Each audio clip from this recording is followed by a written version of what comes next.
Bonjour et bienvenue dans le ministère de la préparation de l'épouse glorieuse de Jésus-Christ qui marche sur 2 Jean, la repentance et la sanctification. Aujourd'hui, c'est un message vraiment d'encouragement, un message puissant que le Seigneur va nous donner. C'est les fleuves d'eau vive. Vous savez que nous, on vit dans un pays où il y a l'eau, ici en Suisse. Et on voit les torrents qui descendent de la montagne. C'est des torrents d'eau claire, ça charrie, ça creuse, ça a une force, ça a une puissance. Et ça nous permet de boire de l'eau de source. On va dire de l'eau qui descend directement de la montagne, c'est une eau pure. Amen. Alors, on va voir plusieurs choses dans l'évangile de Jean, Jean chapitre 4, verset 14. On va prendre d'abord le verset 9, juste pour situer le contexte, vous savez, c'est un épisode où Jésus va en Samarie et il rencontre une Samaritaine. Il faut savoir aussi que contextuellement, à l'époque, les Juifs et les Samaritains ne se causaient pas. Ils étaient comme des chiens et des chats. Et les Juifs, qu'est-ce qu'ils faisaient en général? Ils contournaient la Samarie pour aller ailleurs. Ils ne passaient très rarement en Samarie. Et pourtant, Jésus et ses disciples sont passés en Samarie parce que Jésus avait véritablement un plan. Et Jésus, qui est fatigué du voyage, vous voyez, il était comme nous aussi, ce n'était pas un surhomme. Au verset 6, il est dit, de Jean 4, 6, là se trouvait le puits de Jacob. Jésus, fatigué du voyage, était assis au bord du puits. C'était environ la 6e heure. Amen. Une femme de Samarie vint puiser de l'eau. Jésus lui dit, donne-moi à boire, car ses disciples étaient allés à la ville pour acheter des vivres. Verset 9, la femme samaritaine lui dit, comment toi qui es juif, me demandes-tu à boire, à moi qui suis une femme samaritaine? Amen. Alléluia. Voyez, la loi dit ceci, la tradition dit cela, mais Jésus est venu pour briser les codes. Ouais. Et elle dit aussi au verset 9, deuxième partie, les Juifs en effet n'ont pas de relation avec les Samaritains. Et en plus, les hommes ne parlaient pas avec les femmes. Donc Jésus va dans un endroit où il n'est pas censé être, et il va parler avec une femme, une étrangère de surcroît, à qui il n'est pas censé parler. Amen. Voyez comment Dieu brise les codes. Alléluia. Jésus brise la tradition. Pourquoi il était en Samarie? Parce qu'il a voulu montrer que les non-juifs avaient aussi accès au salut. Exactement. Et Jésus, vous voyez, il a brisé les codes aussi quand il a raconté la parabole du Samaritain. Vous vous rappelez, il y avait un Samaritain qui passait par là et il y avait un juif qui avait été molesté par un brigand. Il était sans vie sur le sol. Un lévite a passé à côté du corps, un sacrificateur a passé à côté du corps. Les religieux bien pensants ont passé à côté du corps, mais qui c'est qui s'est arrêté? C'est un Samaritain. Amen. Alléluia. Jésus était un révolutionnaire. Et ici, il a parlé à une femme. C'est vraiment hyper, comment on va dire, important ici. Et donc, il y a une discussion qui s'ensuit. Et Jésus lui propose de boire une autre eau que celle du puits. Mais la femme, elle ne comprend pas très bien au début. Si le verset 10, Jésus lui répondit, si tu connaissais le don de Dieu qui est celui qui te dit, donne-moi à boire, tu aurais toi-même demandé à boire et il t'aurait donné de l'eau vive. Et, Seigneur, lui dit la femme, tu n'as rien pour puiser, le puits est profond. D'où aurais-tu donc cette eau vive? Es-tu plus grand que notre père Jacob? Elle pensait que c'était l'eau qui venait d'un puits. N'est-ce pas?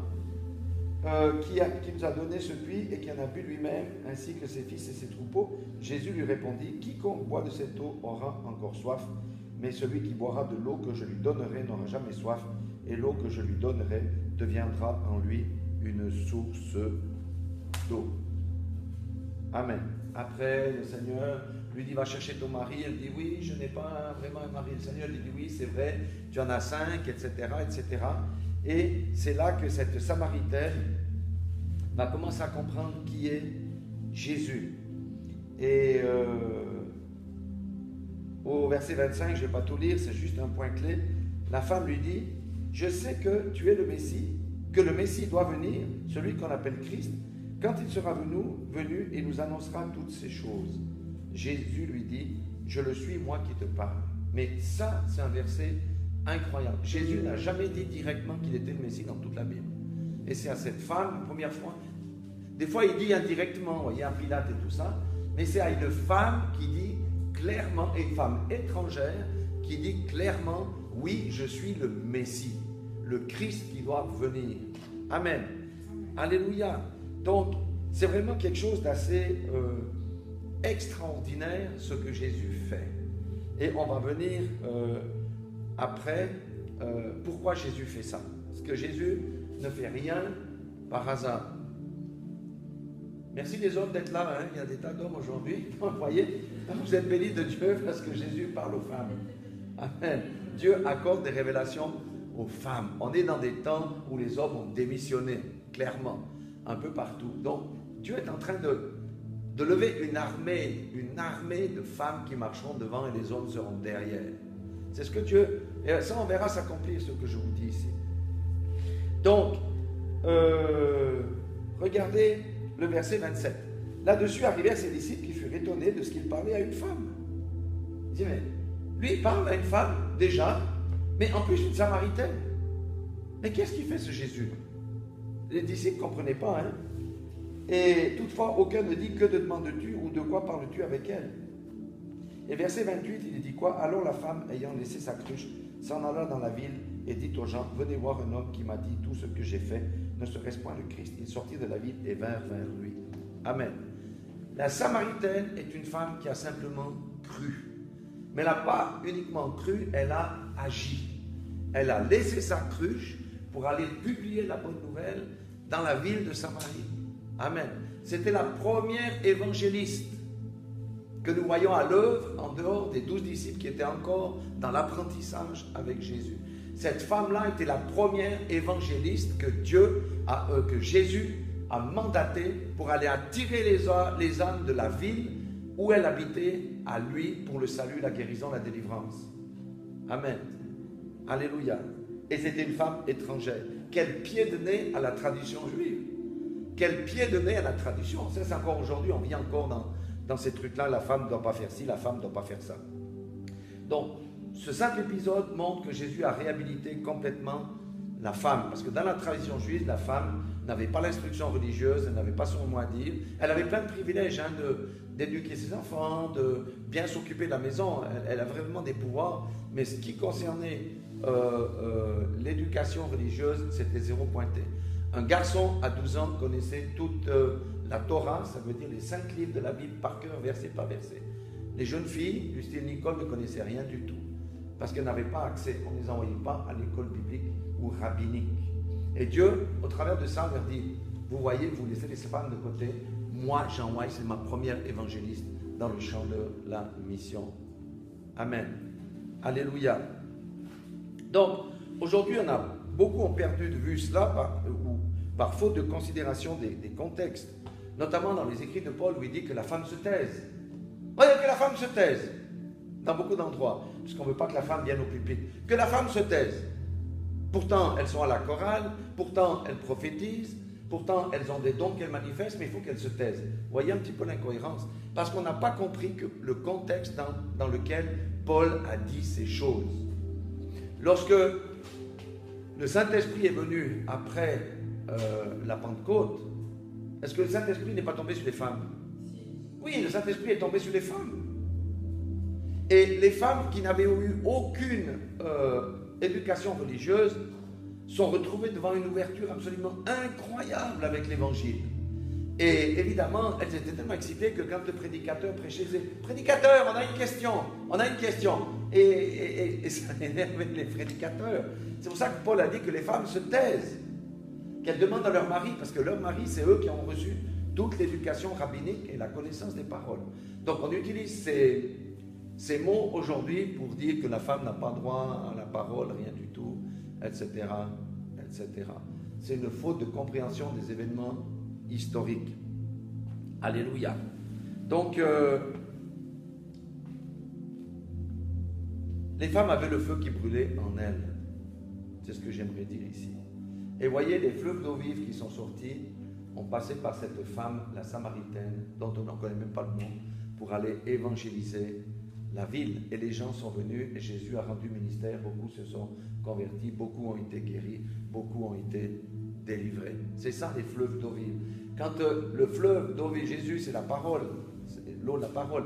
Quand le Saint-Esprit met en nous ça, c'est pour une utilité.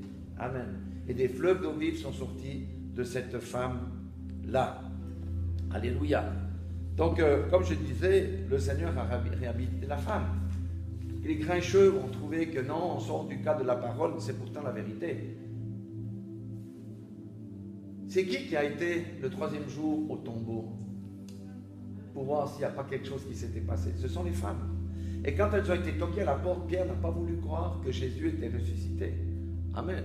C'est qui a annoncé la bonne nouvelle aux apôtres qui ont cheminé avec Jésus? C'est de nouveau les femmes. Amen. Les femmes sont appelées à jouer un grand rôle, comme dans l'Église première jusqu'à ce jour. C'est vrai que la position de la femme était rabaissée au temps de Jésus. Et encore, la femme juive avait beaucoup de privilèges par rapport à la femme arabe. Ça, je l'ai bien étudié.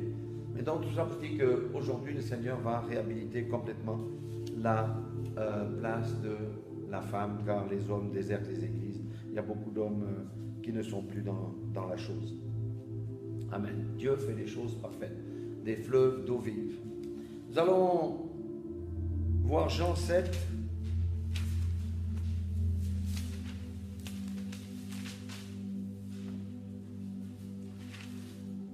Verset 37. Jésus va dire quelque chose ici, versets 37 et 38. 39. Il dit, le dernier jour, le grand jour de la fête, Jésus se tenant debout s'écria, « Si quelqu'un a soif, qu'il vienne à moi et qu'il boive. Celui qui croit en moi, des fleuves d'eau vive couleront de son sein, comme dit l'Écriture. » Croire, c'est pas juste croire avec la tête, c'est adhérer à ce que Jésus dit. C'est faire ce que le Maître ordonne. Celui qui croit en moi, adhère en moi, marche dans mes pas. Beaucoup croient avec la tête, ils sont même exclus du royaume de Dieu, parce que c'est avec le cœur que ça se passe. Et Jésus, dans le sens de croire, c'est adhérer. En hébreu, c'est beaucoup plus clair qu'en français, parce que croire, ça veut dire « Oh, j'ai cru au Seigneur ». Les démons croient, mais est-ce qu'ils sont sauvés? Non, ils ne sont pas sauvés. Celui qui croit en moi, des fleuves d'eau vive couleront de son sein, comme dit l'Écriture. Il dit cela de l'Esprit que devait recevoir ceux qui croiraient en lui. Amen. Le Saint-Esprit est donné à ceux qui croient véritablement en lui. Alléluia. Car l'Esprit n'était pas encore, parce que Jésus n'avait pas été encore glorifié. Je repose la question. À la Pentecôte, est-ce que les femmes ont eu part à la Pentecôte, oui ou non? Oui. Alors pour quelle raison les dons ne peuvent pas s'exercer au sein de l'Église? Les femmes sont appelées aussi à exhorter d'autres femmes. Quand il n'y a pas d'hommes, les femmes exhortent les hommes. Plutôt que de laisser les gens dans l'ignorance, est-ce que le Seigneur ne permet pas ce genre de choses quand on a rempli quelqu'un de dons? Bien sûr qu'il le permet. Et vous savez, des fleuves d'eau vive sont sortis d'elle au fil des siècles dans les différentes tâches que le Seigneur a confiées. Allez lire Romains chapitre 7 à partir du verset 16, je crois. Non, pas maintenant, mais où Paul, qu'on dit le misogyne, il remercie les femmes. Il y a beaucoup de femmes qui sont citées, des noms de femmes qui sont cités pour les remercier d'être dans l'œuvre du Seigneur. Amen. Si je m'attarde sur les femmes aujourd'hui, c'est pour que vous sachiez que Dieu a mis un dépôt en vous pour les temps dans lesquels nous sommes. Amen. Et il veut que les servantes se lèvent. D'ailleurs, il a dit dans Psaume 68, verset 12, qu'ils sont beaux les pieds des messagères de bonnes nouvelles. Amen. Alléluia. Donc, la clé pour nous, c'est quoi? C'est les eaux vives. Et les eaux vives, c'est la foi de l'enfant. D'accord? Croire, c'est croire comme un enfant. L'enfant, il ne raisonne pas. Nous, dans le siècle de l'intelligence, on raisonne. Mais l'enfant ne raisonne pas. Le papa, il dit, monte là-haut, je te tiens par la main. Il monte là-haut, même s'il a le vide. Son papa le tient par la main. Nous, on va dire, ouais, mais bon, si je risque de tomber, est-ce que tu arriveras à me rattraper? Non, c'est pas comme ça. Donc, croire comme un enfant, c'est croire que Jésus est venu régler la question du péché par son sacrifice. Et croire que Jésus est venu régler la question du péché par son sacrifice, ça veut dire qu'on peut marcher dans la sainteté. C'est ça que ça veut dire. Jésus n'est pas souffert la croix pour que nous puissions continuer à nous vautrer dans le péché. C'est croire que Jésus-Christ nous a donné l'autorité de vaincre le péché, le monde et Satan. En mon nom, vous chasserez les démons. etc. Pourquoi est-ce qu'aujourd'hui on dit que si tu as donné ta vie à Jésus, tu peux vivre dans le péché parce que Jésus connaît tes faiblesses? Ça, c'est un évangile diabolique. Je le redis ici. C'est un évangile diabolique. C'est aussi croire que Jésus est ressuscité. Dans certaines facs de théologie, on dit que c'est un mythe. Jésus qui a marché sur l'eau, oui, c'est une histoire, mais ce n'est pas vrai. Vous voyez? Donc, croire que Jésus est ressuscité comme qui? Comme les femmes qui ont été au tombeau. Quand l'ange leur a parlé, est-ce qu'elles ont commencé à discuter? Elles ont cru ce que l'ange leur a dit. Et elles ont couru avec leur foi, annoncer aux apôtres. Les apôtres disent, ah, et les femmes là, vous rigolez ou quoi? Ils n'ont pas cru tout de suite. Amen. Alléluia. Les femmes vont amener beaucoup d'hommes à la repentance et à la vie éternelle. Amen. Et Jésus a vraiment donné un grand honneur aux femmes de foi. Pourquoi? Parce qu'elles étaient tellement attachées au Seigneur. Alléluia. La foi de l'enfance aussi croit que le Saint-Esprit nous a été donné pour nous enseigner, nous convaincre de péché, nous soutenir, nous guider dans notre mission sur terre, publier la vérité, annoncer l'évangile, tout ministère confondu et tout croyant confondu. Amen. Parce que nous avons une mission. Et durant les siècles, on a étouffé la mission des croyants en les laissant sous forme de religion. Vous êtes juste là à être assises et puis à attendre la fin du culte et puis à dire oui, la prédication était bien et chacun rentre chez soi. Et l'œuvre du Seigneur ne progresse pas sur toute la terre.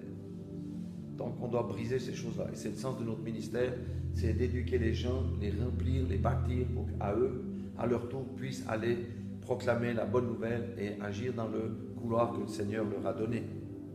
Amen. C'est aussi croire que chaque croyant a un appel de Dieu. Il n'y a personne ici qui n'a pas un appel particulier de Dieu. Ça peut être pour le service, ça peut être pour l'intercession, ça peut être pour évangéliser, ça peut être pour prophétiser, ça peut être pour des tas de choses. Chacun d'entre vous ici a un appel. Alléluia. Et vous savez, le Saint-Esprit doit pouvoir se mouvoir librement en nous. C'est ça le grand problème. Et il ne peut pas le faire au-delà de ce qu'on lui donne comme territoire. Amen. Et notre territoire, c'est le territoire de notre cœur. Si on lui donne tout notre cœur, ou bien si on donne...